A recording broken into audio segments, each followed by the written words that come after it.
Hi friend, welcome to my channel. तो आप सभी को जय श्री कृष्णा, राधे राधे। दोस्तों मैं यहाँ पर आपसे लड्डू गोपाल जी की सेवा और पूजा पाठ से वीडियोस लाती हूँ। तो आज की वीडियो विशेष है क्योंकि आज की वीडियो में हम जानेंगे दोस्तों कि आप किस प्रकार से लड्डू गोपाल को विंटर में किन किन चीज़ों का भोग लगा सकते हैं या उनकी विंटर में किस प्रकार से सेवा कर सकते हैं। यदि आप पूरी स्नान और श्रृंगार की वीडियो देखना चाहते हैं दोस्तों तो ये वीडियो मैं अपलोड कर तो जस्ट इस वीडियो के नीचे मैं उसकी लिंक सेंड कर दूंगी जिससे कि दोस्तों आप उस वीडियो को वॉच कर सकें। कहते हैं दोस्तों कि आपको किस प्रकार से सेवा करना है। यदि दोस्तों आपने अभी लड्डू गोपाल जी की सेवा ली है तो आप इस प्रकार से सेवा कर सकते हैं। सबसे पहले दोस्तों जब भी आप अपने लड्डू गोपाल जी को सुलाते हैं नाइट में तो सुबह उनको उठाते हैं तो सबसे पहले आप उनको जल ग्रहण कराइए। जल ग्रहण कराते समय ये ध्यान रखना जरूरी है कि उस जल के अंदर तुलसी जरूर होना चाहिए क्योंकि ठाकुर जी को बिना तुलसी के भोग नहीं लगता है। इसलिए आप उनके जो जल है उसके अंदर तुलसी को डाल के रखें।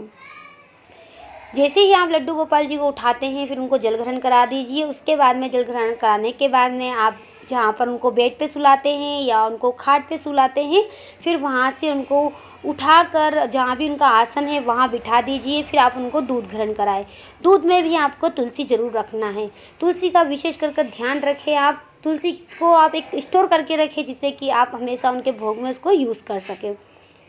दूध का भोग लगाने के बाद में अब उनको कराना होता है आपको स्नान। तो आप उनको स्नान कैसे कराएंगे? देखिए दोस्तों अभी है विंटर, इसलिए विंटर में आप हो सके तो पंचामृत से स्नान बिल्कुल भी मत कराइएगा क्योंकि पंचामृत के अंदर होता है दही और दही होता है ठंडा। तो पंचामृत से स्नान आप ना करवाएं। इसकी जगह दोस्तों आप हो सके तो कच्चे दूध से स्नान करा सकते हैं और गुनगुने पानी से ज़रूर स्नान कराएं। यदि दोस्तों आप गर्म पानी करना नहीं चाहते हैं तो जो ताज़ा पानी आता है उस ताज़े पानी को आप भर लीजिए, उससे भी आप स्नान करा सकते हैं क्योंकि जब भी हम ताज़ा पानी कुएं से, नदी से, नल से या किसी प्रकार के जो स्रोत रहते हैं वहाँ से हम भर के लेके आते हैं तो वो थोड़ा सा गुनगुना होता है। तो आप उससे स्नान कराएं। स्नान के बाद में आपको एक सॉफ्ट जो रुमाल है, जो उनका टॉवेल है, उससे आपको क्लीन करना है। अब दोस्तों आपको यहाँ पर जो है विंटर स्टार्ट हो गए इसलिए आपको विंटर में वुलन्स की ड्रेस का प्रयोग करना है। यहाँ पर आप हो सके तो एक नॉर्मल जो उनकी पोशाक है उसको आप अंदर से पहना सकते हैं। वो कॉटन की भी हो सकती है, नेट की भी हो सकती है, किसी भी प्रकार की हो सकती है जो आपके पास में है। उसको आप पहनाने के बाद में उसके ऊपर से आप वुलन की ड्रेस भी पहना सकते हैं। यदि आप अपने लड्डू गोपाल जी को अंदर बनियान और नेकी पहना रहे हैं तो आप डायरेक्ट जो है वुलन की पोशाक पहना सकते हैं।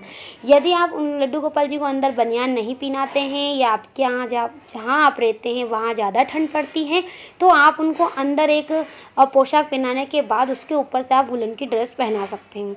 यहाँ पर दोस्तों आपको चंदन का प्रयोग नहीं करना है क्योंकि चंदन होता है ठंडा। तो हो सके तो आप सिर्फ चंदन का एक तिलक लगाइए या आप इस यहाँ पर जो भी अगर आप श्रृंगार का सामान रखते हैं, बिंदिया रखते हैं तो आप बिंदिया भी लगा सकते हैं। अब आपको लड्डू गोपाल जी को यहाँ पर केप धारण कराना है। कई प्रकार की केप आती है दोस्तों वुलन की, तो आप केप धारण करवा सकते हैं। लड्डू गोपाल जी को पाँव में मोजे पहना सकते हैं, हाथ में मोजे पहना सकते हैं।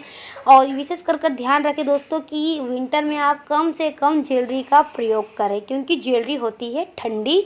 तो इसलिए किसी भी प्रकार की जो है सिल्वर की हो या आर्टिफिशियल ज्वेलरी है वो कम से कम पहनाएं। आप हो सके तो यहाँ पर उनको एक छोटा सा नेकलेस और पल्स की जो मालाएं आती है उनका प्रयोग ज़्यादा करें।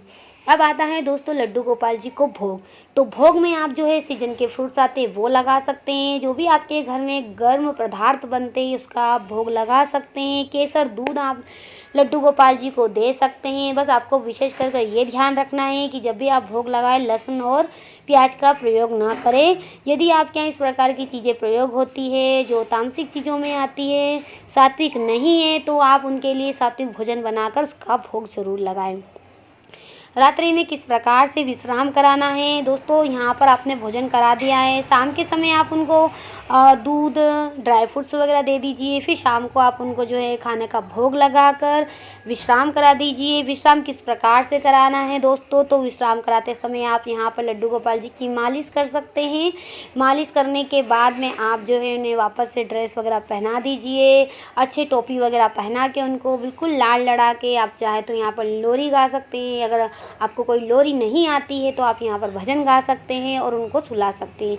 ये सारी सेवाएं दोस्तों जो लड्डू गोपाल जी को अपने घर लाते हैं, बेटे के रूप में सेवा करते हैं या किसी भी रिश्ता जोड़कर सेवा करते हैं, वो इस प्रकार की सेवा करते हैं, उनका पूरा ध्यान रखते हैं, यानी कि एक बच्चे की तरह, क्योंकि वो उनके लिए उस रिश्ते को निभाते हैं।